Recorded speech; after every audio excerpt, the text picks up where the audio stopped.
Hi hello friends, ಎಲ್ಲರಿಗೂ ಮಂಗಳ ಪಾಕಶಾಲೆಗೆ ಸ್ವಾಗತ. ಬನ್ನಿ, ನಾನಿವತ್ತು ಈಸಿಯಾಗಿ 5-10 ನಿಮಿಷದಲ್ಲೇ ಗೊಜ್ಜನ್ನ ಮಾಡ್ಕೊಳ್ಳೋದು ಹೇಗೆ ಅಂತ ತೋರಿಸ್ಕೊಡ್ತೀನಿ. ಬೆಳಗಿನ ತಿಂಡಿಲಿ ಏನು ಮಾಡಬೇಕಪ್ಪ ಅಂತ ಅಂದರೆ ತಕ್ಷಣಕ್ಕೆ ಈ ಗೊಜ್ಜನ್ನ ಮಾಡ್ಕೊಳ್ಬಹುದು. ಇದು ರೊಟ್ಟಿಗೆ, ಬಿಸಿ ಅನ್ನಕ್ಕೆ, ಚಪಾತಿಗೆ ತುಂಬಾ ಚೆನ್ನಾಗಿರುತ್ತೆ. ಬನ್ನಿ ಈಗ ಮಾಡೋದು ಹೇಗೆ ಅಂತ ನೋಡೋಣ. ನೋಡೋದಕ್ಕಿಂತ ಮುಂಚೆ ಇನ್ನೂ ನನ್ನ ಚಾನಲ್ನ ಸಬ್ಸ್ಕ್ರೈಬ್ ಮಾಡ್ಕೊಳ್ಳೋದೆ ಹಾಗೆ ನೋಡ್ತಾ ಇದ್ದರೆ ಪ್ಲೀಸ್ ನನ್ನ ಚಾನಲ್ನ ಸಬ್ಸ್ಕ್ರೈಬ್ ಮಾಡ್ಕೊಳ್ಳಿ. ಹೊಸ ವಿಡಿಯೋಕ್ಕೋಸ್ಕರ ಬೆಲ್ ಐಕನ್ನು ಕ್ಲಿಕ್ ಮಾಡಿ. ಮೊದಲನೇದಾಗಿ ನಾನಿಲ್ಲಿ ಒಂದು ಮಿಕ್ಸಿ ಜಾರ್ನ ತೊಗೊಂಡಿದ್ದೀನಿ. ಒಂದು 3 ಸ್ಪೂನಷ್ಟು ತೆಂಗಿನ ತುರಿನ ಸೇರಿಸ್ಕೊಂಡಿದ್ದೀನಿ. ಒಂದು 2 ಸ್ಪೂನು ಕಡಲೆ, ಒಂದು ಅರ್ಧ ಸ್ಪೂನು ಸಾಂಬಾರು ಪುಡಿನ ಸೇರಿಸ್ಕೊಂಡಿದ್ದೀನಿ. ಒಂದು 10 ಒಣಮೆಣ್ಸಿನ್ಕಾಯಿನ ಸೇರಿಸ್ಕೊಂಡಿದ್ದೀನಿ. ಒಂದು ಚಿಟಿಕೆ ಅರಿಶಿನ ಸೇರಿಸ್ಕೊಂಡಿದ್ದೀನಿ. ಸೇರಿಸ್ಕೊಂಬಿಟ್ಟು ನೀರನ್ನ ಸೇರಿಸ್ಕೊಂಡು ನುಣ್ಣಗೆ ರುಬ್ಕೊಳ್ಳೋಣ. ಈಗ ರುಬ್ಬಿ ರೆಡಿಯಾಗಿದೆ. ಈಗ ಇದನ್ನು ಎತ್ತಿಟ್ಬಿಟ್ಟು ಒಂದು ಗ್ಯಾಸ್ ಮೇಲೆ ಒಂದು ಬಾಣಲಿನ ಇಟ್ಕೊಳ್ಳೋಣ. ಬಾಣಲಿಗೆ ಒಂದು 2 ಸ್ಪೂನು ಎಣ್ಣೆನ ಸೇರಿಸ್ಕೊಳ್ಳೋಣ.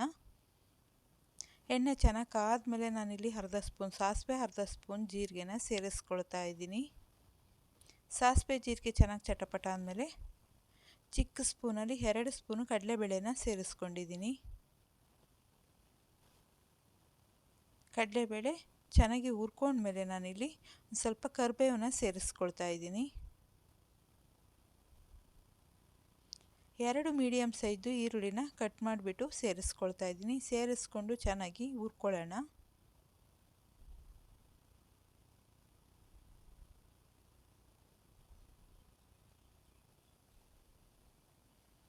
ಈರುಳ್ಳಿ ಸಾಫ್ಟ್ ಆದಮೇಲೆ ನಾವಿಲ್ಲಿ ಒಂದು 3 ಟೊಮೊಟೊನ ಹೆಚ್ಚಿಬಿಟ್ಟು ಸೇರಿಸ್ಕೊಳ್ಳೋಣ. ಚೆನ್ನಾಗಿ ಹಣ್ಣಾಗಿರಬೇಕು. ಸೇರಿಸ್ಕೊಂಡು ಚೆನ್ನಾಗಿ ಮಿಕ್ಸ್ ಮಾಡ್ಕೊಳ್ಳೋಣ.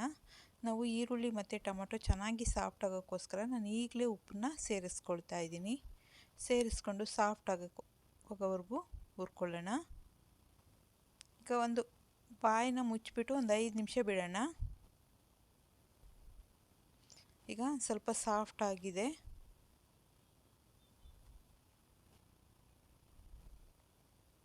ನಾವು ಸಾಫ್ಟ್ ಆದಮೇಲೆ ನಾವು ರುಬ್ಬಿಟ್ಕೊಂಡಿರೋ ಖಾರನ ಸೇರಿಸ್ಕೊಳ್ಳೋಣ.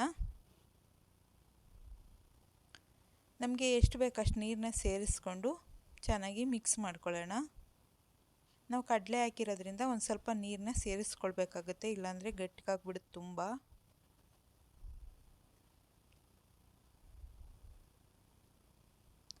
ಆಗಲೇ ಒಂದು ಸ್ವಲ್ಪ ಉಪ್ಪನ್ನ ಸೇರಿಸಿರೋದ್ರಿಂದ ಈಗ ನೋಡಿಬಿಟ್ಟು ಉಪ್ಪನ್ನ ಸೇರಿಸ್ಕೊಳ್ಳಿ, ಟೇಸ್ಟ್ನ ನೋಡಿ. ಈಗ ಒಂದು ಸಲ ಚೆನ್ನಾಗಿ ಮಿಕ್ಸ್ ಮಾಡಿಬಿಟ್ಟು ಮುಚ್ಚಿಬಿಟ್ಟು ಒಂದು 5 ನಿಮಿಷ ಕುದಿಯೋದಕ್ಕೆ ಬಿಟ್ಬಿಡೋಣ.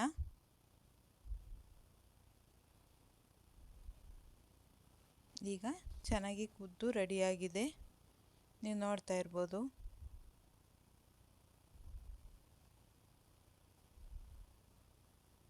ಈಗ ನಾನಿಲ್ಲಿ ಒಂದು ಪಾತ್ರೆಗೆ ಸರ್ವ್ ಮಾಡ್ಕೊಳ್ತಾ ಇದ್ದೀನಿ.